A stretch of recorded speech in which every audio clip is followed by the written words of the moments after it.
We were filling another 50 or so bourbon barrels with some more wee heavy.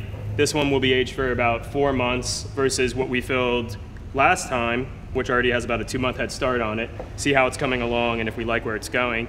Obviously, it's going to need some more time. It's going to have some more time, but it's going to give us an idea of where this product is heading. Yeah, I mean, contact time with the bourbon wood is going to change it.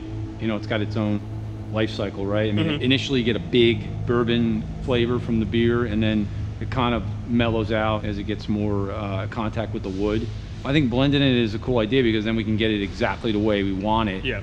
You know, Scotch ales are one of the reasons I got involved in this project, as I mentioned before, was that it's a style I really love. And I think it's because they have this wonderful deep malty caramelness, but there's also a lot of other things going on, like the flavors from peat, with, you know, a malt, right? The cocoa and chocolate, and you know, the hops. I mean, it's a multi-faceted and dimensional beer. I think that when it's done right and all those things come together, it's something that you don't really pick out anything. You don't pick out the peat or the hops or anything like that. It's just all comes together into one beer. So that's what I really love about Scotch ales. You could already see, I think color. You could already see a discernible difference in color. It's already distinctively darker. Wow. When you put anything in a bourbon barrel, the char on the outside of the barrel is going to immediately affect the color. You're obviously not going to notice that as much in a stout, but for something like a wee heavy, where it's not it's a brown beer for sure, but it's not a super dark brown beer. So when you put it in the bourbon now, it's a dark brown beer. It almost looks more like an English barley wine or something like that. So how long has this been in barrel? It's been about 2 months. 2 months. Wow, it's great. It's good already. Yeah, and it's not overwhelming with the booze at all. It's vanilla, oak.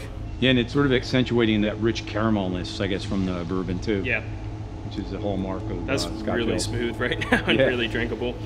I was thinking this young it would still be a little bit hotter as far as the alcohol heat that you'd get from the bourbon, but yeah, ooh, that tastes like a 6% beer, really.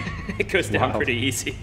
One of the things discussed would be brewing another batch without barrel aging and blending it if it tended to be too boozy, but I don't really think that might be the case here. No, we might be able to just keep this as a no doctoring of the final product. We might be able to just leave it as a totally 100% barrel aged product, which certainly we at Victory have done before. It's not unheard of, but it's kind of the brewer's art form of getting to tinker with your final product with blends.